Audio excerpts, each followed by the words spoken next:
여러분 한 주 동안 안녕하셨습니까? 올해도 이제 한 달이 채 남지 않았습니다. 올해도 종교계 거인들이 세상을 떠났습니다. 오늘은 그분들이 남긴 말씀을 정리하면서 한 해를 정리해 볼까 합니다.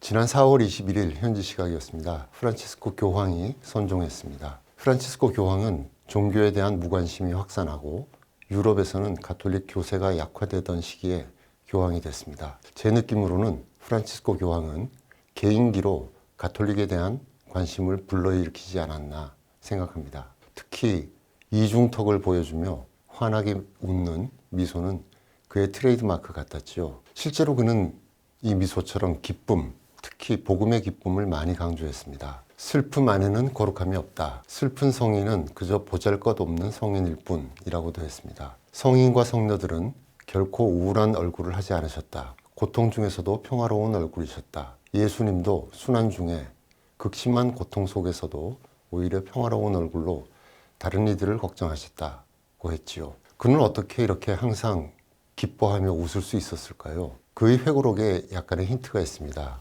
최악의 모욕엔 귀를 막고 있다. 나에 대해 말하고 쓰인 모든 것들을 들여다본다면 매주 심리학자의 상담을 받아야 할 테니까요. 사실 프란치스코 교황은 취임 때부터 온갖 공격을 받았었습니다. 좌파, 심지어 공산주의자라는 비난까지도 받았지요. 중도 사임설도 돌았고요. 마피아의 암살 기도설까지 끊임없었습니다. 그럼에도 프란치스코 교황이 꿋꿋이 버티면서 항상 웃음을 잃지 않았던 것은 이처럼 자신을 향한 비난을 무시할 수 있는 담대함이 있었기 때문이 아닐까 싶습니다. 정당한 비판을 무시한다면 독선이겠지요. 그렇지만 프란치스코 교황이 독선자가 아니었음은 누구나 알고 있습니다. 한편으로 그를 지탱해준 버팀목 중에 하나는 가난한 사람들에 대한 사랑이 아니었을까 싶습니다. 그는 항상 가난과 가난한 사람을 잊지 않았습니다. 가난을 피해 이탈리아에서 아르헨티나로 이민 온 가정에서 태어난 자신의 배경을 잊지 않았고요. 그의 가족은 집에서는 스페인어만 쓰도록 했답니다. 자녀와 후손들이 이탈리아어로 상징되는 가난에서 벗어나 아르헨티나 사회에 하루라도 빨리 진입할 수 있기를 바라는 마음이었겠지요. 그럼에도 교황은 그 회고록 첫머리에 자신의 조상들이 제노바를 출발해 아르헨티나로 이민 온 이야기를 썼습니다. 그것도 그의 할아버지와 할머니는 뱃삭을 구하지 못해서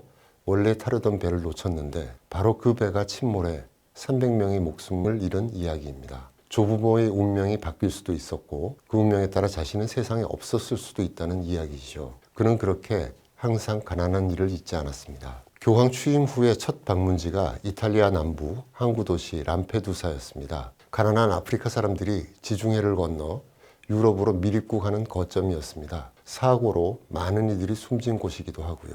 교황은 이 상징적인 곳을 가장 먼저 찾았던 것입니다. 바티칸에서 노숙인들에게 무료 배식을 했고 그들의 발을 씻어주기도 했습니다. 세계 가난한 이의 날도 제정을 했습니다. 역대 교황들은 자신이 특별한 관심을 갖는 분야에 대해 기념일을 제정하고는 합니다. 요한 바오로 2세 교황은 1992년 세계 병자의 날을 제정한 바 있죠. 프란치스코 교황은 가난한 이의 날을 만들었습니다. 그가 교황에 선출됐을 때 한 추기경이 그에게 말했다지요. 가난한 사람들을 잊지 마세요. 꼭 그 때문만은 아니겠으나 그는 재임 기간 내내 가난한 사람들을 잊지 않았습니다. 사람들에게 가난한 일을 돌보라고 말만 하는 것은 설득력이 약하지요. 그래서인지 그는 솔선수범했습니다. 바티칸의 교황 거처를 마다하고 회의 참석을 위해 세계의 고위 성직자들이 바티칸에서 묵는 숙소 성녀 마르타의 집에서 선종할 때까지 11년 동안 지냈습니다. 그는 선종 후에도 바티칸 성 베드로 대성당 지하에 묻힐 수도 있었습니다. 그렇지만 생전에 미리 자신이 묻힐 곳도 지정했지요. 평소 가장 의지했던 성모 마리아를 기념하는 성당, 성모 대성전입니다. 그는 회고록에서 바티칸은 내가 마지막으로 봉사하는 집, 영원한 안식처는 성모 대성전이라고 했습니다. 흔히 중책을 맡는 사람들은 봉사한다고 하지요. 그렇지만 봉사, 헌신이라는 표현은 때로는 권력 행사와 동일시되곤 합니다. 그런 점에서 프란치스코 교황은 진정한 봉사와 헌신을 택했던 것 같습니다. 그리고 일터와 안식처도 구분했던 것이죠. 마지막 입원했을 때에도 극비에 속하는 자신의 건강 상태를 투명하게 공개하라고 했던 것도 성직자와 세속 권력자는 건강 상태에 대한 공개 여부부터 달라야 한다는 것을 보여준 것이 아닐까요? 그의 묘비엔 라틴어로 간단히 프란치스쿠스 라고만 적었습니다. 좋아하는 성경 구절 등을 적을 수도 있었겠지요. 하지만 왠지 프란치스코 교황답다는 생각입니다. 프란치스쿠스, 그것으로 충분하지 않을까요? 각각 프랑스와 아일랜드 출신으로 한국에서 헌신하고 봉사하다 생을 마친 분들도 기억납니다. 지난 4월 선종한 초대 안동교구장 두봉주교와 지난 6월 선종한 천노엘 신부입니다. 두봉주교는 파리 외방정교회 출신, 즉 프랑스 출신입니다. 파리 외방정교회 사제들은 선교지에 나갈 때 가족들과 고별 인사를 나눈다고 합니다. 아예 귀국할 생각이 없는 것이지요. 현지에서 뼈를 묻겠다는 각오입니다. 예수회 같은 다른 가톨릭 선교회가 군대처럼 이동하면서 전진하는 것과 달리 파리 외방정교회 사제들은 선교지에서 뼈를 묻고 교구를 세운다는 각오로 부임한다고 합니다. 물론 두봉주교가 한국에 올 때는 박해시대는 아닙니다. 그렇지만 각오는 똑같았습니다. 그는 평생 안동교구를 위해 헌신하다가 이곳에서 잠들었습니다. 선종하시기 전에 뵌 적이 있습니다. 당시 사고로 고관절이 골절됐지만 그는 계속 웃었습니다. 그리고 감사를 이야기했습니다. 그가 남긴 한마디는 기쁘고 떳떳하게였습니다. 안동교구장 시절 교구 사제들과 함께 정한 다짐입니다. 두봉주교도 기쁘게를 강조했습니다. 프란치스코 교황처럼요. 그는 남을 행복하게 해주려 하면 내 자신이 최고의 행복을 누리게 된다는 말을 남겼습니다. 천노엘 신부는 아일랜드 성골론반회 출신이었습니다.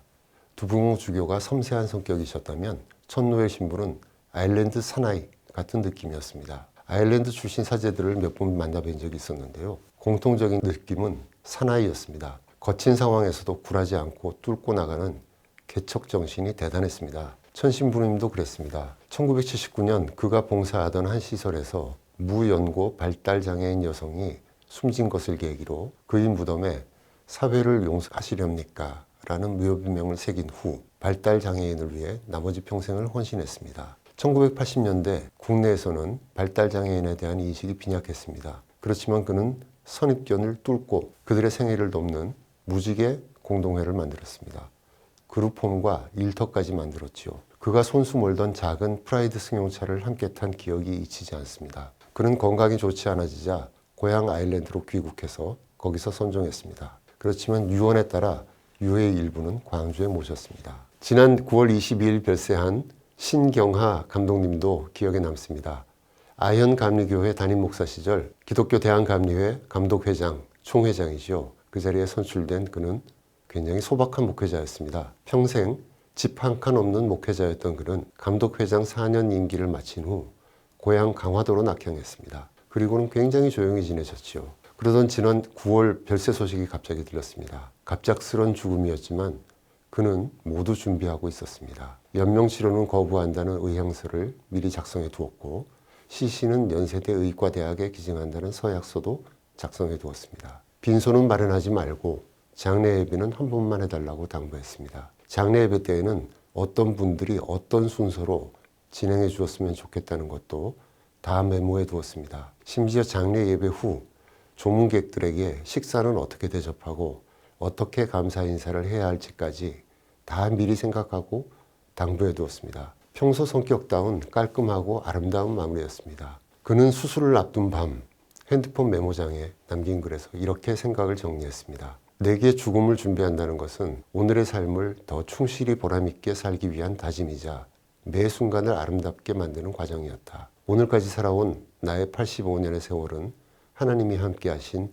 은총의 세월이었다. 앞서 말씀드린 프란치스코 교황도 오늘이 바로 감동의 선물입니다. 오늘, 지금이라는 때는 바로 구원의 때입니다. 오늘이 바로 구원과 은총의 결정적인 순간인 것입니다. 라고 말한 바 있습니다. 결국 오늘이고 지금입니다. 올해를 정리하며 이 한마디를 기억해 보면 어떨까요? 오늘 당장 기쁘고 떳떳하게, 그리고 쓸데없는 댓글이나 험담엔 귀 막고 살기,